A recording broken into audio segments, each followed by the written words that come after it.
बीड जिल्ह्यातील चर्चेत असलेल्या मस्साजोग गावातील सरपंच संतोष देशमुख यांच्या खून प्रकरणात आता मोठी घडामोड समोर आली आहे। 18 ऑगस्ट रोजी बीड येथील न्यायालयात या प्रकरणाची सुनावणी तब्बल 3 तासांहून अधिक काळ चालली। या सुनावणीत आरोपी वाल्मिक कराड याच्या जामीन अर्जावर आणि दुसरा आरोपी विष्णू चाटे याच्या दोषीमुक्ती अर्जावर जोरदार वाद प्रतिवाद सुरू झाला।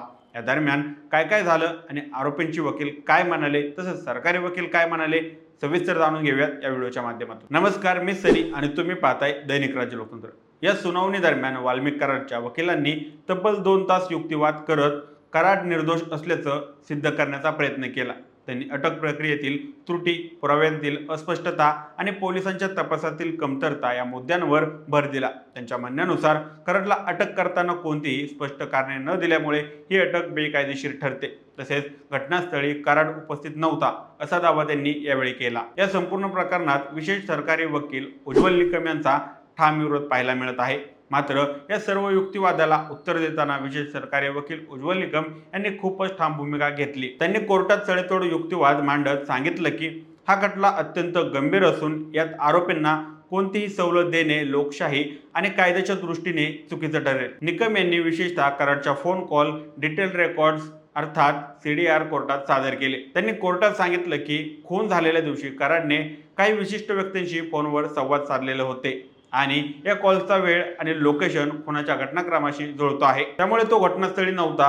हा युक्तिवाद पूर्णपणे खोटा आणि भ्रामक असल्याचं त्यांनी स्पष्ट केलं। दोषीमुक्ती अर्जावरही निकम यांचा आक्षेप आहे। या खटल्यातील दुसरा आरोपी म्हणजेच विष्णू चाटे यांनी स्वतःला दोषीमुक्त करण्यासाठी कोर्टात अर्ज दाखल केला होता। त्यावरही निकम यांनी तीव्र आक्षेप घेत त्याच्या विरुद्ध सबळ पुरावे असल्याचं अधोरेखित केलं। त्यांनी कोर्टाला सांगितलं की या खटल्यातील पुरावे, साक्षीदारांचे जबाब आणि फोन संवाद हे सर्वच आरोपींनी गुन्ह्यात सहभाग असल्याचं दर्शवतात।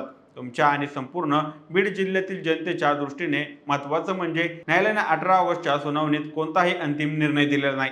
कोर्टाने दोन्ही अर्जांवर निर्णय राखून ठेवत पुढील सुनावणी 30 ऑगस्ट ही तारीख जाहीर केली आहे। या दिवशी न्यायालय कराडच्या जामीन अर्जावर निर्णय देईल का आणि चाटेच्या दोषीमुक्त अर्जावर काय भूमिका घेईल याकडे आता सगळ्यांचं लक्ष लागलेलं आहे। यामुळे जनतेत उत्सुकता आणि अस्वस्थता प्रामुख्याने दिसून येत आहे। ही केस केवळ न्यायालयातच नव्हे तर मस्साजोग गावात संपूर्ण बीड जिल्ह्यात मोठ्या चर्चेचा विषय बनले आहे। संतोष देशमुख हे एक प्रगतशील विचारसरणीचे सरपंच होते। त्यांच्या कामामुळे आणि गावाच्या प्रगतीसाठी केलेल्या प्रयत्नांमुळे त्यांचा मोठा जनादर होता। त्यांच्या खुनानंतर गावात भीतीचं वातावरण निर्माण झालं होतं, त्यामुळे या प्रकरणात न्याय मिळावा ही गावकऱ्यांची मोठी अपेक्षा आहे। या तपासात पोलीस तपासावरही प्रश्नचिन्ह उभे करण्यात आलेले आहेत। कराडच्या वकिलांनी युक्तिवाद करताना पोलिसांच्या तपासावरही अनेक प्रश्न उपस्थित केले आहेत। अटक करताना आरोपीला त्याच्या अटकेची कारणं सांगितली गेली नव्हती असा दावा त्यांनी यावेळी केला। पण यावरही निकम यांनी जोरदार उत्तर देत CDR घटनास्थळाशी संबंधित पुरावे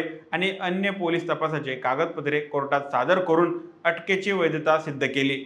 विशेष सरकारी वकील उज्ज्वल निकम हे अशा प्रकारच्या गंभीर गुन्ह्यांमध्ये आपली कारकीर्द सिद्ध केलेले नावाजलेले वकील आहेत। त्यांनी यापूर्वी अनेक गुन्हेगारी प्रकरणात प्रभावीपणे युक्तिवाद करून आरोपींना शिक्षा मिळवून दिली आहे। या प्रकरणातही त्यांचा ठाम आणि काटेकोर पवित्रा पाहता आरोपींना सवलत मिळणं सोपं जाणार नाही अशी चर्चा आता सुरू झालेली आहे। पुढे काय होणार तर 30 ऑगस्ट रोजी या प्रकरणात 2 महत्त्वाचे निर्णय अपेक्षित आहेत। वाल्मिक कराडचा जामीन मंजूर होतो का फेटाळला जातो, तसेच विष्णू चाटे याला दोषीमुक्त केलं जातं का, या दोन्ही निर्णयांमुळे या खटल्याची दिशा ठरू शकते आणि पुढील सुनावण्या कोणत्या अंगाने केले जातील हे देखील स्पष्ट होईल। संतोष देशमुख यांचा खून हे केवळ एक वैयक्तिक शत्रुत्वाचे प्रकरण नाही तर गावाच्या सामाजिक, राजकीय आणि लोकशाही प्रक्रियेला हादरवणारी घटना आहे। त्यामुळे या खटल्यात न्याय मिळवणं केवळ देशमुख कुटुंबासाठीच नव्हे तर संपूर्ण समाजासाठी महत्त्वाचं ठरणार आहे। 30 ऑगस्ट रोजी बीडच्या न्यायालयात होणाऱ्या पुढील सुनावणीकडे संपूर्ण जिल्ह्याचं लक्ष लागलं आहे।